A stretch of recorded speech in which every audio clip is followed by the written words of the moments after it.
OK, merci. Bah, bonjour à tous. Donc, Clarence Labbé, comme l'a dit Stéphanie, je travaille pour le Life Mara, qui a, pour mission de rétablir l'état des habitats marins en France métropolitaine, en soutien à la directive Habitat Faune Flore Natura 2000 européenne.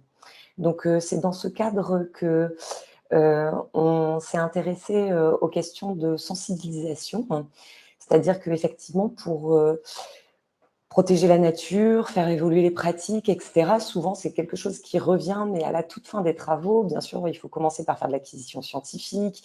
Il faut aussi, commencer par, construire, un espace protégé avec une gouvernance et cetera et cetera.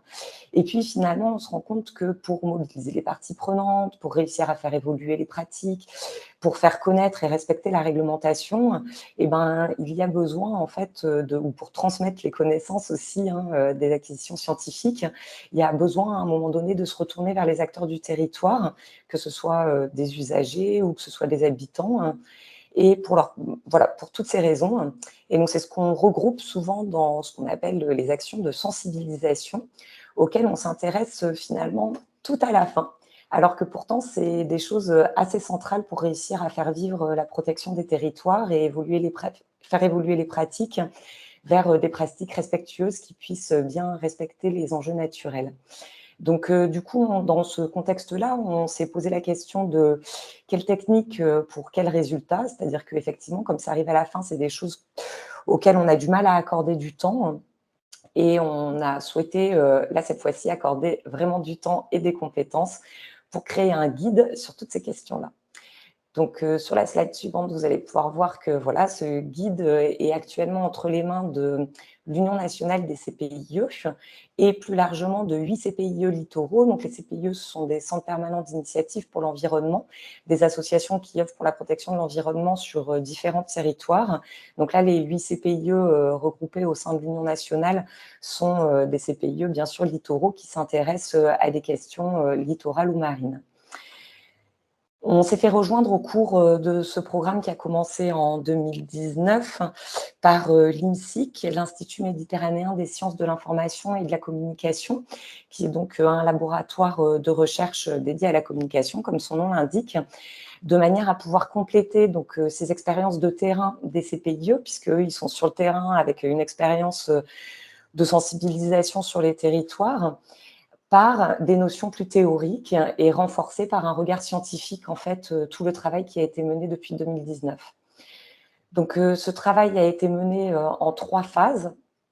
La première phase, ça a été un inventaire des actions de sensibilisation.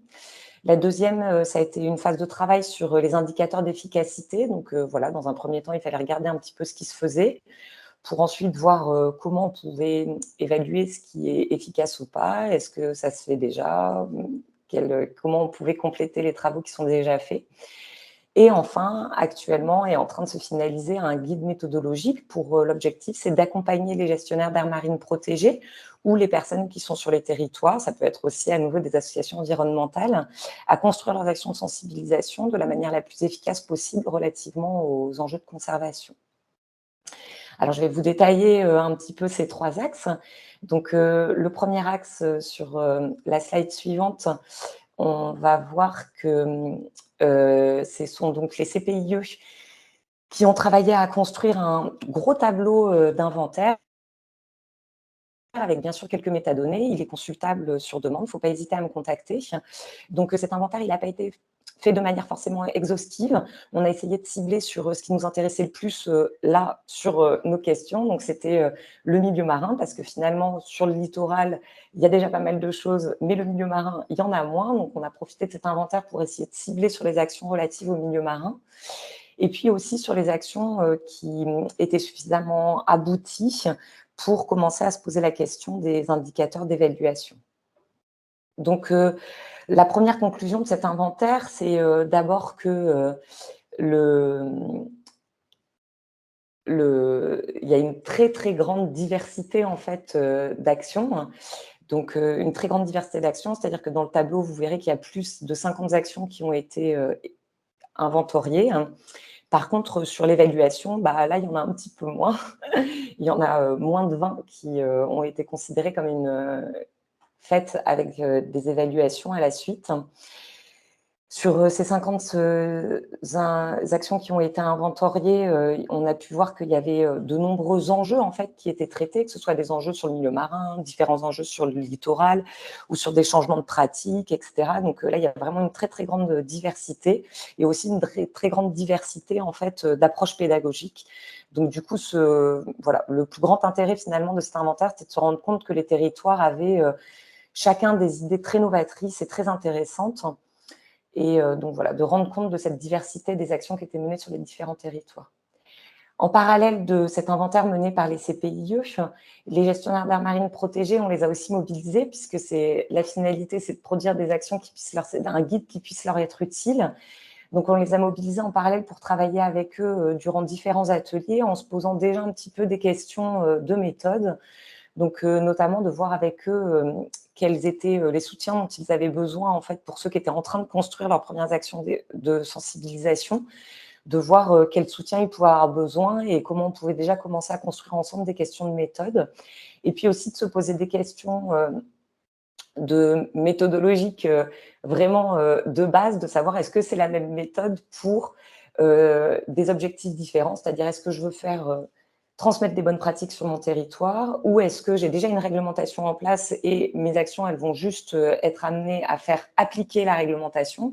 Donc bien sûr, il y a des services de police qui font ça, mais pas que. Souvent, on a besoin de soutien de services de sensibilisation et donc on s'est posé aussi ces questions méthodologiques là ensemble, de savoir en fonction de mon enjeu, en fonction de ce que je veux faire passer par ma sensibilisation, est-ce que ça va être la bonne méthode? Donc, bien sûr, non. Et les comptes rendus que l'on a construits ensemble sont aussi disponibles sur demande, il ne faut pas hésiter à les demander. Donc, sur la slide suivante, il me semble qu'on voilà, on a déjà fait rentrer aussi à ce stade-là, dès le premier axe, l'IMSI qui a pu avoir un regard sur, ce tableau d'inventaire. Donc, là, le regard des chercheurs, ça a été, des remarques, d'ordre méthodologique et général. Ils ont aussi été impressionnés par la diversité des méthodes d'approche en fonction des différents enjeux. Voilà, ces 50 actions, elles représentent vraiment quelque chose de très important, et du coup, leur première réaction, ça a été de dire, «Ouh là là, mais là, il y a déjà énormément de choses très intéressantes qui sont faites. C'est très important, en fait, à ce stade-là, il y a des choses très intéressantes qui sont déjà faites. Il faut être capable de les retransmettre aux autres territoires de manière à ce qu'ils puissent repartir de campagnes qui ont déjà été effectuées». C'est-à-dire qu'aujourd'hui, finalement, même si on a l'impression parfois qu'il n'y a pas beaucoup de campagnes relatives, notamment par exemple au milieu marin, et bah si, en fait, quand on prend le temps de les coucher sur le papier toutes les unes après les autres, il y a déjà des choses très intéressantes qui sont faites. Donc, il serait nécessaire de pouvoir être capable aujourd'hui de repartir de ce qui est déjà fait, puisqu'il y a des choses déjà très pertinentes qui sont faites. C'est pour ça qu'assez rapidement, ils nous ont fait la remarque de se dire qu'il y avait peut-être, une nécessité de construire une cohérence nationale, de manière à pouvoir décliner, de manière locale des choses qui sont déjà faites à droite et à gauche, ou en tout cas de soutenir, voilà, les différentes initiatives territoriales avec une cohérence plus nationale qui pourrait être, un gain d'énergie et voilà, un soutien aussi méthodologique. Et enfin, leur dernier regard, bien sûr, mais ça, c'est pas une surprise, c'était de mieux mesurer l'effet des campagnes. Ça, on savait déjà, c'est pour ça qu'on était en train de travailler sur GISMA. C'est tout le deuxième axe de travailler sur comment on mesure l'effet des campagnes. Mais pourquoi eux, ils nous disaient ça? C'est là où c'est très intéressant. Quand on étudie les différents bilans des différentes campagnes qui ont déjà été menées avec cette question de je mène un bilan pour savoir qu'est-ce qu'est-ce que ma campagne de sensibilisation a apporté sur le territoire, on se rend compte en étudiant les bilans, donc ça c'est l'INSEE qui nous l'a fait remarquer, et effectivement depuis j'entends les gestionnaires d'aires marines protégées parler de leur campagne de sensibilisation. À chaque fois, dans le bilan, on dresse le verre à moitié vide. C'est-à-dire que systématiquement, en fait, l'INSEE nous a tiré des petits extraits, 97% des sondés connaissent la réglementation. Ça, c'est le chiffre. Et la conclusion du bilan, ça va être, dans l'ensemble, les sondés connaissent les réglementations. Non, c'est 97%, c'est énorme. Ça veut dire qu'il y a déjà une large majorité des sondés qui connaissent la réglementation et ça n'est pas rien. Et donc, du coup, c'est effectivement des choses que l'on voit systématiquement dans les bilans, c'est de voir le verre à moitié vide. Alors, on le comprend bien, c'est dans le sens où le gestionnaire d'aire marine protégée, lui, de son côté, il voit tout le temps le travail encore à faire pour mieux protéger les territoires, puisque effectivement, on a encore beaucoup de choses à faire pour améliorer l'état des habitats, par exemple, dans Marat. Mais par contre, finalement, quand on s'intéresse aux campagnes de sensibilisation et à ce que connaissent déjà les publics sur les territoires, il est important d'être capable de voir les avancées l'état de connaissance des publics, les avancées qui sont faites grâce aux campagnes de sensibilisation ou grâce aux actions des gestionnaires d'aires marines protégées et de les mettre en valeur. On ne pourra progresser que si on est capable de voir ce que l'on a déjà fait. Donc du coup, c'était un regard aussi voilà, intéressant qui nous a permis d'objectiver en fait les différents bilans et la manière dont sont dressés les différents bilans. Alors effectivement, riche de toutes ces conclusions, on a pu passer au deuxième axe, la question de comment on évalue les campagnes de sensibilisation. On voit ça sur la slide suivante. Alors effectivement, comment on fait des indicateurs d'efficacité sur les campagnes de sensibilisation? Ça, c'est un peu un serpent de mer qui traîne dans le sens où finalement, il y a beaucoup de bilans qui sont faits, mais même les gens qui font des bilans, ils aimeraient avoir des indicateurs plus précis, puisque c'est souvent des bilans qui sont menés un peu au doigt mouillé, et donc on voit bien quand on fait les bilans au doigt mouillé, finalement, on finit par passer à côté des choses que l'on réussit aussi, qui sont pourtant importantes à souligner. Donc du coup, pour ça, on s'est posé la question de, bon, ok, alors quelle méthode on peut utiliser pour les indicateurs d'efficacité? Mais finalement, on s'est rapidement rendu compte, dès le premier axe, en montant l'inventaire, que dans les bilans, il y a souvent des problèmes, en fait, de pourquoi c'est cette action de sensibilisation-là que j'ai fait, par rapport à quels objectifs? C'est-à-dire, quel est mon public cible? Quel est l'objectif que j'ai sur mon territoire relatif à quel enjeu de conservation? C'est-à-dire que souvent, il y a des campagnes de sensibilisation qui peuvent être montées de manière opportuniste et c'est bien normal. C'est important de s'appuyer sur les choses, les opportunités du territoire. Mais par contre, on en oublie finalement les enjeux de conservation qui sont à l'origine de la campagne. Et du coup, c'est bien normal qu'on ait du mal à l'évaluer à la fin. Donc, c'est là où on s'est dit que c'était très important de revenir sur des questions de méthode et que finalement, en se posant les bonnes questions au bon moment, c'est-à-dire en construisant son action de sensibilisation avec un peu de méthode, déjà, ça serait plus facile de construire des indications à la fin. Et puis aussi, bien sûr, toujours la même chose, capitaliser sur ce qui est déjà fait. On peut passer à la slide suivante. Alors, les indicateurs d'efficacité sur les campagnes de sensibilisation, qu'est-ce qui est déjà fait? Il y a déjà pas mal de choses qui sont faites quand même. Effectivement, si on veut mesurer ma campagne de sensibilisation sur mon territoire, est-ce qu'elle a une efficacité ou pas? Bon, le plus simple et le plus, en termes de méthode convenable, ça serait de pouvoir mesurer l'évolution sur le milieu naturel.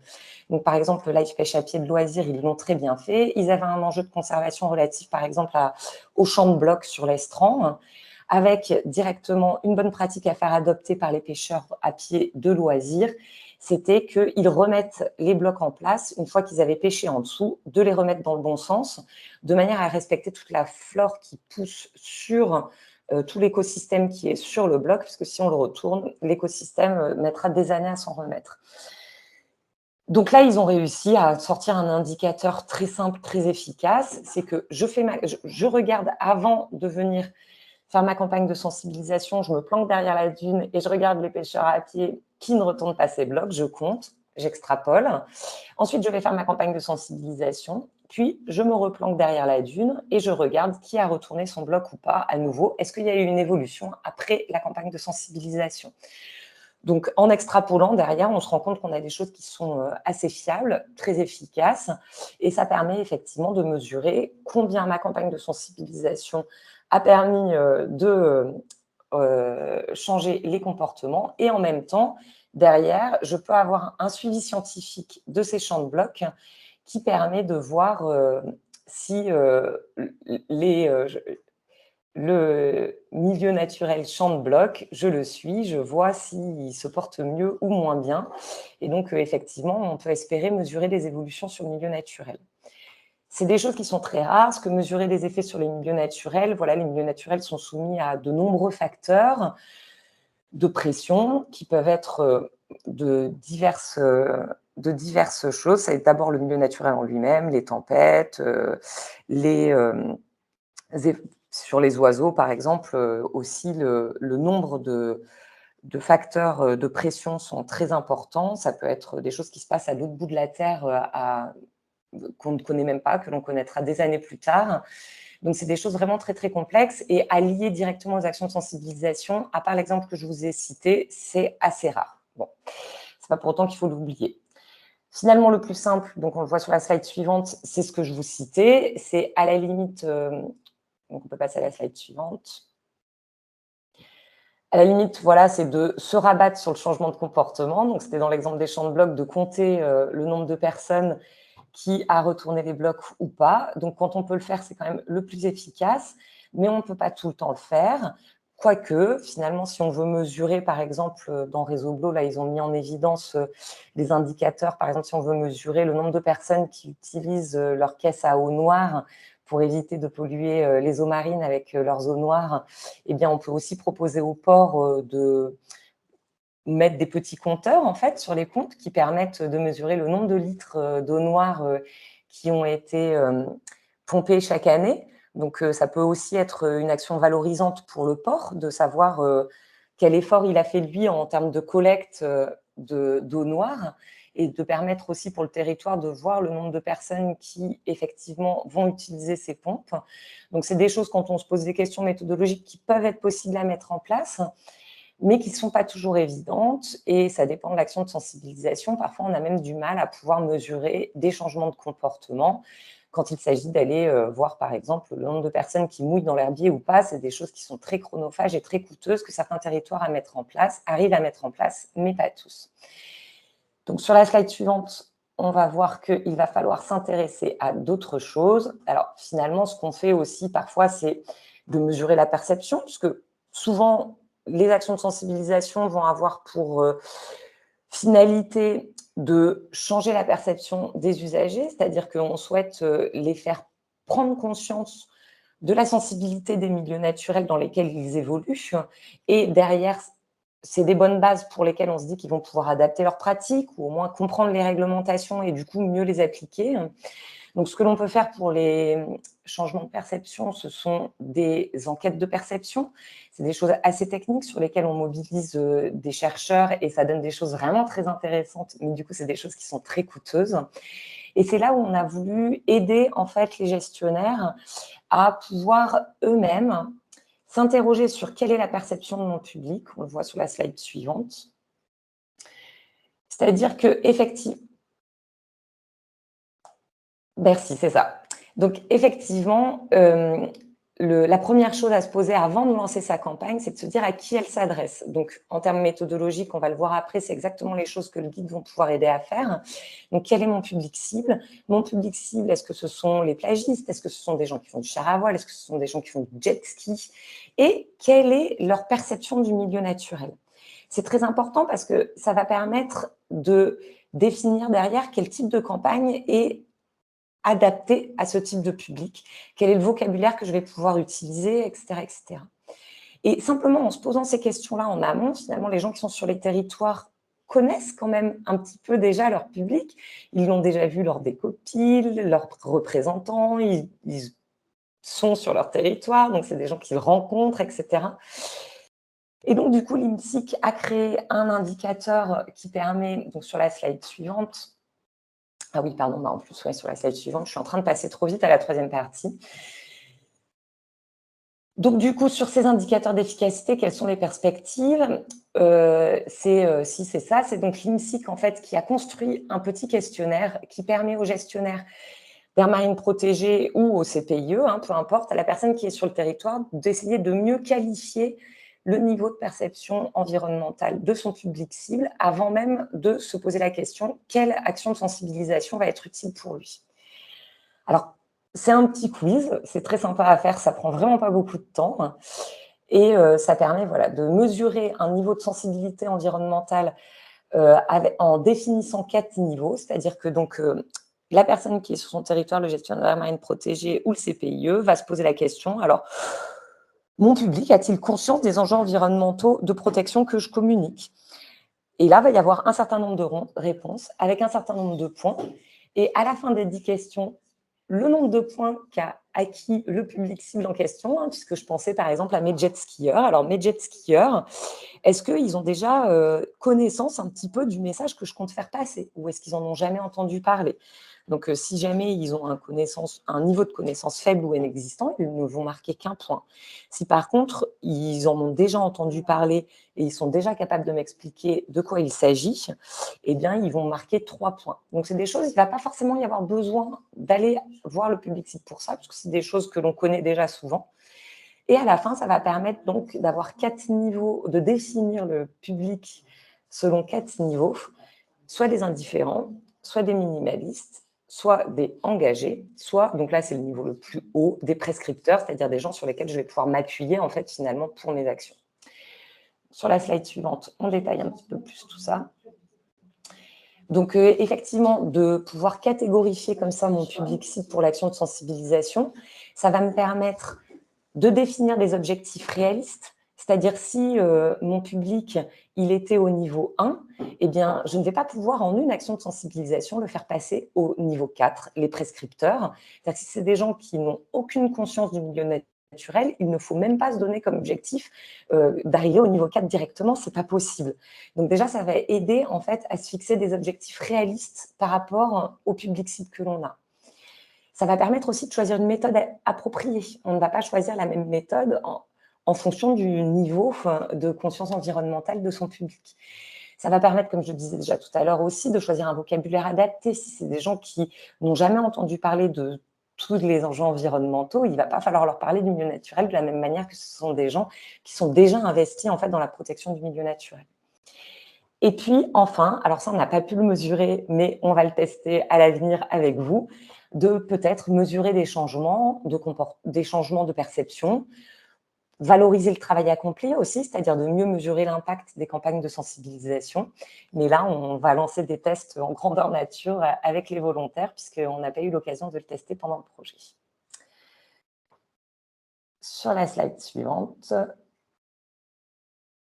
on va voir, voilà, justement, comment vous allez pouvoir vous emparer de tout ça, puisqu'il y a, bien sûr, des éléments écrits qui sont en train d'être finalisés. Vous allez pouvoir, si vous avez la patience, lire tous, les comptes rendus de ces travaux. Mais on essaye aussi de faire quelque chose de très opérationnel, qui demande peu de temps pour s'en emparer. Donc, il y aura dans ce guide un accès lecture, des choses rédigées, qui vont retracer tout ce que je viens de vous décrire, mais aussi un accès dans la deuxième partie, vraiment méthodologique, c'est-à-dire je veux construire mon action de sensibilisation. Vous pouvez directement passer sur un chemin décisionnel qui est détaillé en 3 étapes et qui vont vous aider en fait à vous avez pour beaucoup tous les moyens entre vos mains pour faire des actions de sensibilisation efficaces. Le tout, c'est de se poser les bonnes questions au bon moment et d'y aller avec un petit peu de méthode. Donc du coup, le chemin décisionnel, il va vous aider en fait à prendre les bonnes décisions au bon moment. C'est un guide d'aide à la décision avec des petits leviers que vous allez pouvoir mobiliser en cheminant. Donc, c'est en 3 étapes. La première étape, c'est d'élaborer sa stratégie en repartant de ses enjeux de conservation de son territoire, du diagnostic de son territoire qui sont déjà faits dans les zones Natura 2000, lors des DOCOV, etc., etc. Et bien de repartir de ça pour pouvoir définir dans une deuxième étape les méthodes pédagogiques et les outils, et donc du coup, choisir les moyens pour atteindre les objectifs.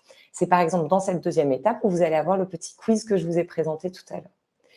Et enfin, dans la troisième étape, vous allez avoir des aides méthodologiques sur comment je fais pour diffuser mes messages, comment je déploie mes actions de sensibilisation et puis comment j'évalue mes actions de sensibilisation. On peut passer à la slide suivante. Alors du coup, vous avez tout au long, pas seulement vous avez un chemin décisionnel. Tout au long de ce chemin décisionnel, vous avez des fiches recommandations qui vous aident à cheminer dans le chemin décisionnel. Donc par exemple, une fiche recommandation sur comment je co-construis, c'est-à-dire que je ne suis pas forcément tout seul. Il y a sûrement des acteurs sur le territoire qui vont pouvoir m'aider, m'accompagner, et donc comment je peux m'y prendre pour les mobiliser. Comment je capitalise sur les expériences passées, comment je définis mes publics prioritaires en fonction de mes enjeux, etc. Donc ça, c'est plutôt des fiches recommandations de la deuxième étape du guide. Sur la slide suivante, on va voir quelques exemples de fiches recommandations qui sont relatifs à la troisième étape. Donc là, c'est des idées en fait d'actions de sensibilisation, c'est-à-dire que je peux construire un événement convivial, je peux choisir de faire une expo grand public, je peux choisir une conférence scientifique. Voilà, donc à chaque fois, il y a une fiche entière sur chacune de ces actions de sensibilisation, de manière à vous donner des idées et puis vous dire attention, ce type d'action, ça correspond plus à ce type de public, ce type d'enjeu, etc. Ou attention, là, c'est pas recommandé pour tel type d'action, de public, etc. Attention, vous avez ça, c'est quelque chose qui est difficile à faire ou qui va être coûteux, etc., etc. On peut passer à la slide suivante. Alors, si vous le voulez, vous pourrez vous emparer du guide tout seul, heu, mais il n'empêche que, on s'est rendu compte, voilà, on a animé, avec les gestionnaires de marine protégée, différents ateliers. On s'est rendu compte qu'il y avait un vrai besoin de formation sur toute la démarche ou des points spécifiques. Donc là, c'est ce qui arrive. Donc très bientôt, vous allez avoir le guide. Là, il est vraiment en cours de finalisation. C'est des dernières relectures. On communiquera bien sûr, sur la sortie de ce guide, dont vous pourrez déjà vous emparer. Mais tout au long de l'année 2022, donc en fait, ce sera, dès septembre, il y aura en fait 4 webconférences qui vont traiter des principaux sujets, c'est-à-dire en premier lieu de la stratégie, en deuxième lieu des outils, en troisième lieu des actions de communication et enfin de la question de l'évaluation. Donc il y aura 4 webconférences, très largement ouvertes, auxquelles vous pourrez participer librement et en fait, ces webconférences vont introduire des modules de formation action. C'est-à-dire que pour chacune de ces thématiques, il y aura un module de formation action, chacun décliné en sessions, en fait, qui seront des sessions à nombre très réduit. C'est-à-dire qu'il n'y aura que 5 participants. On cible de manière privilégiée les gestionnaires d'aires marines protégées, de manière à ce qu'ils puissent être accompagnés sur leur territoire sur toutes les thématiques qui sont listées là, ou sur une partie.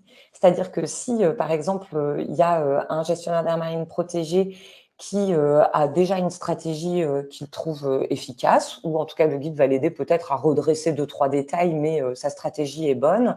Il a déjà des outils de communication et de sensibilisation qui sont en œuvre sur le territoire et par contre, il se pose juste la question de l'évaluation et ben, il va pouvoir s'inscrire uniquement aux sessions relatives à l'évaluation. Si un gestionnaire veut suivre l'ensemble de la démarche, il pourra suivre l'ensemble de la démarche.